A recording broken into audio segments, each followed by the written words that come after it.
Assalamu alaikum, peace and blessings. J. Smith is someone who calls himself the grandfather of Christian apologetics, and he has used his last 40 years of his life opposing and debating Muslims. He says now that he has finally found a way in challenging the Qur'an and in defeating the Qur'an. This is his claim. I would like to make mention of some of the claims he makes, and I really find it humorous. The first thing which he says in his recent discussions now, it's becoming famous for everywhere he goes, he says these same things. And it's amazing the ignorance of the people who actually have the time to go and listen to this kind of nonsense, but listen to what he has to say. He says that, it is recorded in the hadith that the words لو كان لابن آدم واديا من ذهب أحب أن يكون له واديان, the hadith reported by Ibn Abbas, which states that if a man had one valley of gold, he would have wanted a second. A very famous hadith. He says that this hadith was part of the Qur'an. And yes, according to books of Ulum al-Qur'an, there is a narration reported that this was according to a narration, a verse of the Qur'an. But why is it no longer in the Qur'an? This is his proof. First of all, he got this from Ulum al-Qur'an books. He got this from a book called Itqan, written by Suyuti, which is a famous book in the field of Ulum al-Qur'an, written by an eminent scholar, Jalaluddin Suyuti. But what is amazing is he is repeating and misleading his audience into thinking that Muslims don't know this. He says this is what the scholars such as Suyuti is saying, that this was part of the Quran. He's actually misquoting Suyuti, because Suyuti is only informing us of a narration that says that this was in the Quran based on what? Based on a hadith. So regardless of whether the hadith is authentic or not, that is in itself questionable, the scholars of old already understood the difference between what is mutawatir and what is khabarul wahid. When it comes to the Quran, we cannot use hadith as an authority with regards to the Quran. We cannot use a hadith narrated by one person, an individual, through another individual who claimed that this was part of the Quran and it's no longer there. That Muslims have not mixed the Quran with the hadith. So it actually proves the authenticity and the accuracy of the preservation of the text. The fact that Muslims, even though there was a narration that stated that this was from the Quran, never put it in the Quran, shows the accuracy of the preservation, that they didn't get influenced by the mistake of the person who thought it was part of the Quran, and they left it in the hadith where it's supposed to be, because the Muslims preserved the Quran, they memorized the Quran from the beginning and knew very well that this was a hadith. Moreover, the words لو كان لابن آدم واديا من ذهب أحب أن يكون له واديان doesn't in any way match the eloquence of the Quran. So anyone who knows Arabic and knows the Quran, like myself, who is a bit eloquent in Arabic, will be able to identify that this can never and would have never been part of the Quran because of the way it sounds. It doesn't sound at all like the eloquence, the rhyming nature, and the poetic, powerful background and profoundness of the Quran. So again, someone who has a little understanding of Arabic would see this. But a person who claims to have a PhD and studied Islam for 40 years is blinded by his bias. But I find him very humoring. If I have to tell you, wait till I tell you the next thing which he says. He goes on to the qira'at. he actually goes on to the Qur'an, and guess what he finds? He found so many errors. He says he found 93,000 errors. And what kind of errors? He quotes Az-Zuhri, which is a qiraat which was there from the early period, from the 7th century. Zuhri's qiraat. He quotes Zuhri's qiraat. He says, وَوَصَّيْنَا الْإِنسَانَ بِوَالِدَيْهِ حُسْنًا, and وَوَصَّيْنَا الْإِنسَانَ بِوَالِدَيْهِ إِحْسَانًا. The word husna is in Zuhri, the word ihsana is in Hafs qiraat. And he says that the one means beauty, as in external beauty. I commanded the human being to be beautiful with his parents. And he thinks it's the external beauty. And he goes on to say that he would want the first meaning of Hafs, I commanded person to be kind, ihsan, to practice ihsan with his parents. And the other one is beauty. He translates husna as beauty, when husna also means goodness. So I commanded the human being to practice goodness and kindness, goodness, husna, towards his parents. The other ihsan is coming from the same root, hasan, which is to be kind, to be generous, and the other one is to be good. So both mean the same thing. Both imply the same thing, that you should both be good to your parents and you should be kind to your parents. But you know what he thinks the word husna means? Is that you must look beautiful for your parents. Oh my God. And you call yourself a PhD scholar, you've received a PhD. I think that whoever gave you that PhD should actually take it back. The fact that you can think the word husna in that context actually means you must look beautiful for your parents, and that you wouldn't want to take that meaning. No one in history who ever read the Qur'an, and even though there were many who read the Qur'an in that qiraat, ever came to that meaning besides J. Smith, who doesn't know a word of Arabic. But clearly he is making a fool of himself and of the degrees that he shouldn't have. I can't wait for the day that I debate J. Smith, because I will take you on many more things than things I'm taking you on here on this video. The third thing that he comes and he says is he quotes Itqan. He quotes Itqan and he says Itqan, which is Suyuti, is of the opinion that we don't have the whole Qur'an. But he fails to understand the very basis of Islamic scholarship in the time Suyuti was written. Suyuti quoted from Abu Ubaid, which quoted a hadith from Ibn Umar, which stated that you should not say لا يقولن أحدكم أخذت القرآن كله. None of you should say I have the whole Qur'an. Yes, this is a statement that is narrated from Ibn Umar. So what? So what? If Ibn Umar quoted it, the fact that Suyuti could re-quote it and still maintain that the Qur'an is preserved shows that he wasn't threatened by that statement, because clearly the earlier scholars, such as Suyuti, scholars of Ulum al-Qur'an, and the people of the past were not threatened by such statements because they were confident in the proof and the evidence for the veracity and truth of the Qur'an. But he says this is what Suyuti says. Lies. He is unable to reference and unable to refer to who actually made the statement. Because Suyuti quoted a statement, he cannot distinguish between a quotation and a statement. I find that humiliating. The other point that he brings up, this is completely laughable, and I find it, beyond me.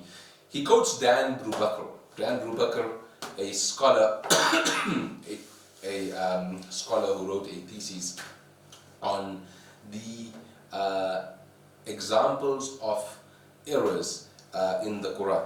This is what Dan Brubaker has to say. You know what mistakes he found in the Quran? Well, he found where the word were, the word and, was not there in certain manuscripts, and they added it later. The word were, the word huwa, it or he, was added and he shows the manuscripts. First of all, Muslims don't actually look back at manuscripts because manuscripts written by hand, they expect those manuscripts that were written by hand, that were found in some, areas excavated, whatever. These manuscripts, he expects people who wrote them in a primitive age in the 7th century or the 8th century. He's not willing to accept carbon dating, though. When it comes to the Christian documents, he accepts carbon dating, but the Muslim documents, he doesn't want to accept carbon dating that actually goes back to the time of the Prophet. And he says, no, it doesn't go back to the time of the Prophet ﷺ, because he is using selective, inconsistent approach, which I shall show again. But what is amazing is that he quotes Dan Brubaker, who finds that Hua, many places where Hua isn't there, is now added on in a later, in the same manuscript, in a different handwriting or in a different style. And this doesn't prove anything, it only shows what we already know. How do you expect a person who wrote the book in a primitive age on primitive material to have not made errors? For God's sake, if you ask me to write with my hand, someone who's memorized the Qur'an from page to page, from back to front, from front to back, if you ask me to write for you the Qur'an, knowing it by memory, and I have to copy it word for word in daylight, knowing Arabic, I assure you I will make many such mistakes, because the element of human error in writing something with your hand must come in. So you expect that every word and every hua must be there in the oldest of manuscripts, which, by the way, were not the main source of preservation.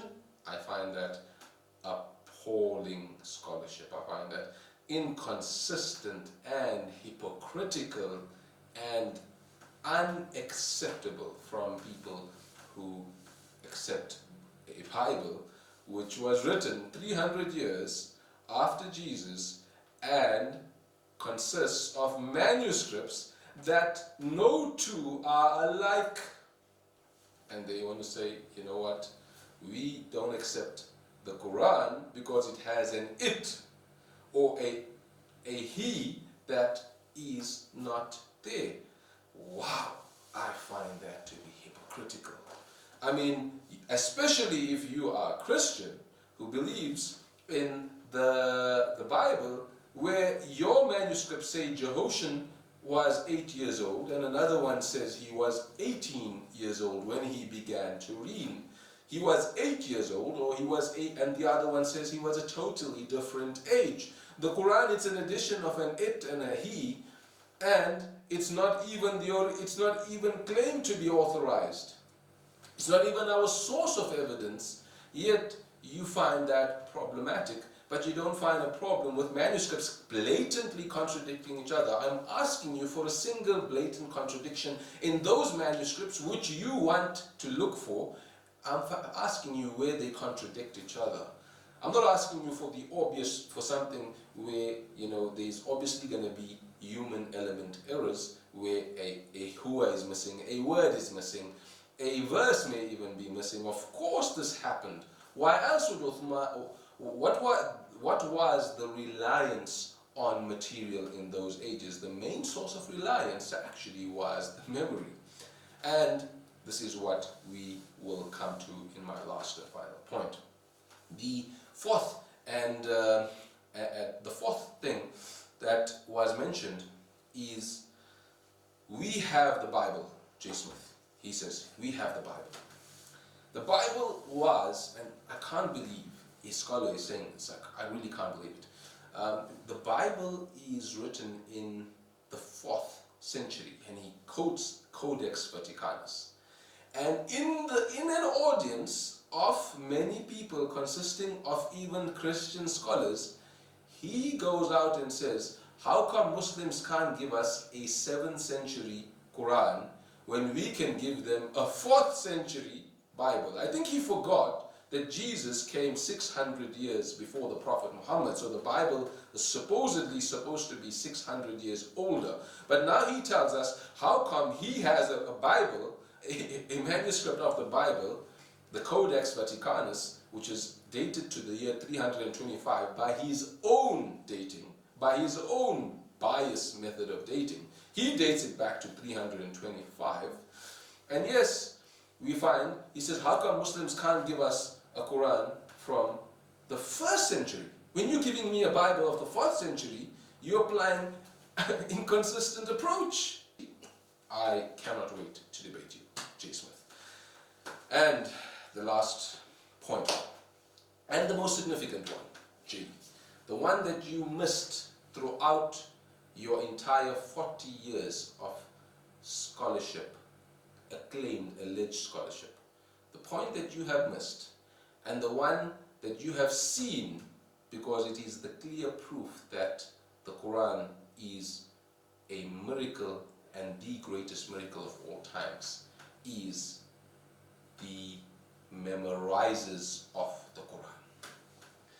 And this is where you have failed and you will continue to fail. Allah states in the Quran, إِنَّا نَحْنُ نَزَّلْنَا الذِّكْرَ وَإِنَّا لَهُ لَحَافِظُونَ. Verily we have revealed the revelation and we are its guardians. Now how amazing is it that till today 20 somewhat million people have memorized every single word of the Quran, letter for letter, word for word, myself being one of them. And you have kids at the age of 7, 6, 8, 5, 10, 12 who've memorized word for word, letter for letter, the entire Quran. Show me whether this is possible with any other single book with regards to even one person who's memorized a single book of the vast nature of the Quran. And you cannot provide me with a single person, otherwise I challenge you to find me such a person with regards to any other book. Find me such a person, I challenge you, you will never, for the rest of your life until you die, you will never find such a person. Because, and you won't even attempt to, because you know you have already been exposed very clearly to the miraculous fact before your eyes, that is the living miracle of the Quran. How is it possible that only the Quran can accomplish this with regards to more than 20 million people living today? And these are only the people living in our age. What about the people living in every generation before us, which consisted of millions who memorized the book? Yes, you haven't answered that, and you don't even attempt to, because you will only make a fool out of yourself. But Jay, remember, I am ready for debating you at any time with regards to the preservation of the Quran and the preservation of the Bible. And let us meet and let us discuss this further. But with regards to my audience, I would like to assure you that whatever J. Smith is going around saying, and he is finding errors in the Quran, he simply points to a difference in qira'at, which Muslims are reciting even in their salahs, often different qira'at. And he says, no, this is a variant in the Quran, as if Muslims don't know it, and as if Muslims are the ones who are not reciting it in that way. So a clear disingenuous approach, and one that is clearly, dishonest and misleading, and really misleading only to his own people. No wonder Muslims haven't been influenced by such ignorant ideas. But may Allah guide us and enable us to be able to distinguish the truth from false. With regards to everybody else, the reason why I spoke about this topic is I'm very passionate about the Quran. If there's any contradiction or anything that anyone says to you that is in the Quran, please make sure to post it on my comments, and I will respond to any contradiction that you claim there is in the Quran, because I assure you there is not a single error, not a single mistake, and not a single contradiction in the Quran, because the Quran even states, أَفَلَا يَتَدَبَّرُونَ الْقُرْآنَ. do they not give the Qur'an its thought? وَلَوْ كَانَ مِنْ عِنْدِ غَيْرِ اللَّهِ, if it had been from other than the one God, لَوَجَدُوا فِيهِ اخْتِلَافًا كَثِيرًا, they would have found in it many contradictions. The Qur'an doesn't have a single contradiction. May Allah guide us all. Assalamu alaikum.